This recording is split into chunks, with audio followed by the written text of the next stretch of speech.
ये होता है हमारा बेंजल पेरोक्साइड। ठीक है, बेंजल पेरोक्साइड ये हो गया। अब जो ये बॉन्ड है ये यहाँ से क्या करेगा, ब्रेक करे होगा।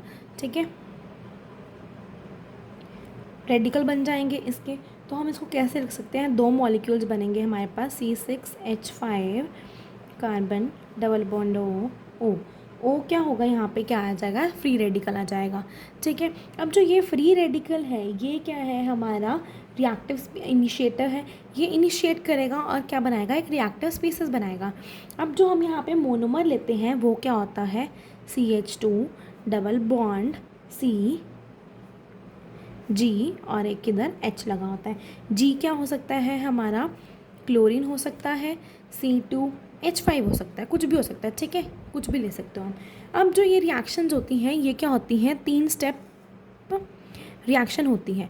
पहला क्या करोगे, आप इसको इनिशिएट करोगे। दूसरा प्रोपोगेट करोगे। प्रोपोगेट मीन्स उसको मल्टीप्लाई करते जाओगे, मतलब और बनाते जाओगे आगे।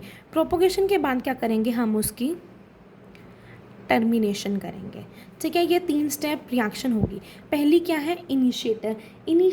Initiator, chain initiation, chain propagation and chain termination, ये 3 स्टेप्स होंगे। इनिशिएशन में क्या करेंगे, हम एक इनिशिएटर लेंगे। ठीक है, उसको हम क्या करेंगे, हीट करेंगे ताकि वो क्या बना दे, फ्री रेडिकल बना दे। ये क्या था हमारा, बेंजल पेरोक्साइड क्या था हमारा, इनिशिएटर था। इनिशिएटर को हमने जब हीट किया तो इसने क्या बना दिया, फ्री रेडिकल बना दिया, 2 मॉलिक्यूल्स बना दिए।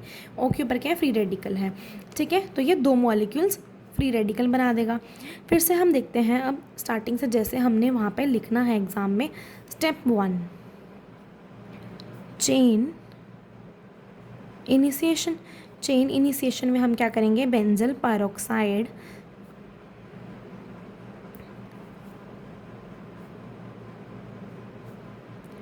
ये आ गया। हमने चेन इनिशिएट किया तो ये जब हमने हीट किया इसको तो हमारे पास क्या बन गया, 2 molecule of C6H5C double bond O and O के ऊपर फ्री रेडिकल।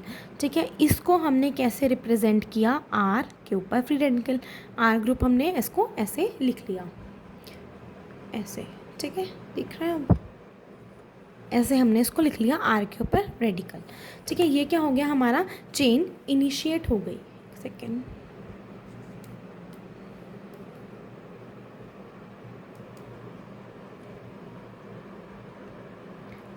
ठीक है, ये क्या होगी हमारी, चेन इनिशिएट हो गई।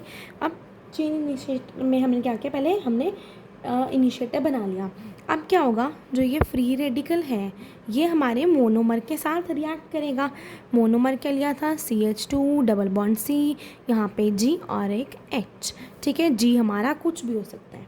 ओके, अब ये क्या करेगा, जो ये वाला रेडिकल है ये कार्बन को अप्रोच करेगा और जो ये वाला डबल बॉन्ड होता है हमारा ये इस पे चला जाएगा, रेडिकल बन जाएगा।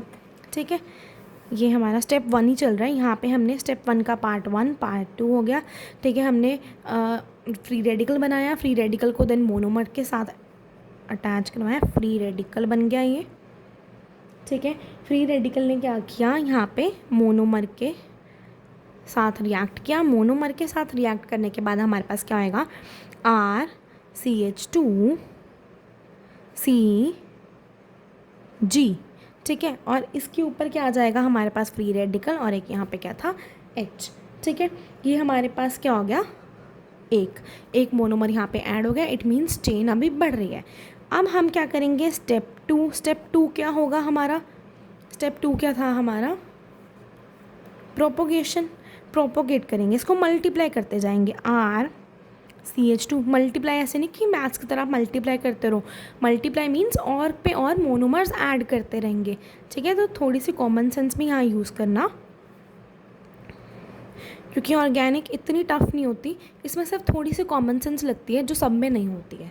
ठीक है, तो हमारे पास 1 आ गया ये वाला। ठीक है, अब हम इसमें क्या करेंगे, हम फिर से एक मोनोमर ऐड करेंगे। क्या मैंने आपको पहले ही बताया कि ठीक है, हमने इनिशिएटर लिया, इनिशिएटर में मोनोमर ऐड किया, ये हमारा क्या बन गया, रिएक्टिव स्पीसीज बन गई। रिएक्टिव स्पीसीज क्यों है ये, क्योंकि इस पर फ्री रेडिकल है, वो फिर से मोनोमर को अप्रोच करेगा, फिर से रिएक्ट करेगा।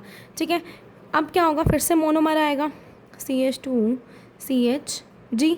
ठीक है, तो ये क्या करेगा, इसको अप्रोच करेगा, और जो ये वाला था यहाँ पे फ्री रेडिकल बन जाएगा। फ्री रेडिकल के टाइम पे ना हम ये जो एरो है ना ये कंप्लीट नहीं करते हैं, ये याद रखना थोड़ा सा चीज़ें। ठीक है, इसका मैं नीचे बना रही हूँ, वहाँ पे आपको दिखे ना दिखे, एक सेकेंड, ये खुल जाता है। ठीक है, RCH2CH, इधर G लगा दूँ नीचे। ठीक है, इधर CH2, इधर क्या हो गया C, इधर वो वाला बॉन्ड मतलब फ्री रेडिकल आ गया। ठीक है, HG। अब ये फिर रिएक्ट करता जाएगा, रिएक्ट करने के फिर ये मोनोमर के साथ रिएक्ट करेगा इसके साथ। ठीक है, जब हम डालते जाएंगे मोनोमर तो ये क्या होगा, हमारी चेन इनिशिएट होती जाएगी। यहाँ से आपको दिख रहा है, हाँ, RCH2CH। ठीक है, CH2CH आ जाएगा हमारा, और यहाँ पे हमारा G है। ठीक है, इसके बाद क्या होगा, यहाँ तक आ गया, देन CH2CH फ्री रेडिकल बनेगा G। जो ये चेन होगी हमारी, ये क्या होती जाएगी, n नंबर्स बनती जाएगी, फिर फ्री रेडिकल आ जाएगा। अब हमें जितने मोनोमर्स चाहिए थे, जितनी बड़ी चेन चाहिए थी हमारे पास है। अब तो ये फिर से रिएक्ट करता जाएगा क्योंकि इसके पास फ्री रेडिकल है। अब हमने क्या करना है, यहाँ पे स्टेप 3 में इसको टर्मिनेट करना है। टर्मिनेट करना भी ज़रूरी है। अब हम इसमें क्या करेंगे, टर्मिनेशन के लिए हमारे पास क्या होता है टर्मिनेशन के लिए हम इसमें क्या करेंगे, यहाँ दिख रहा है, यस।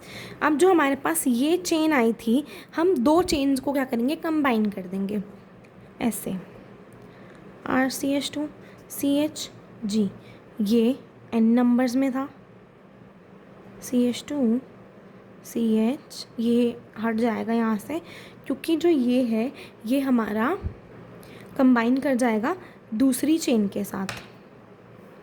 ठीक है, अब यहाँ पे फ्री रेडिकल था, जो दूसरी चेन होगी उसके साथ भी मतलब दो वो हो गए, तो यहाँ से शुरू हो जाएगा, ये फ्री रेडिकल है, फ्री रेडिकल एक बॉन्ड बना लिया यहाँ पे आके G।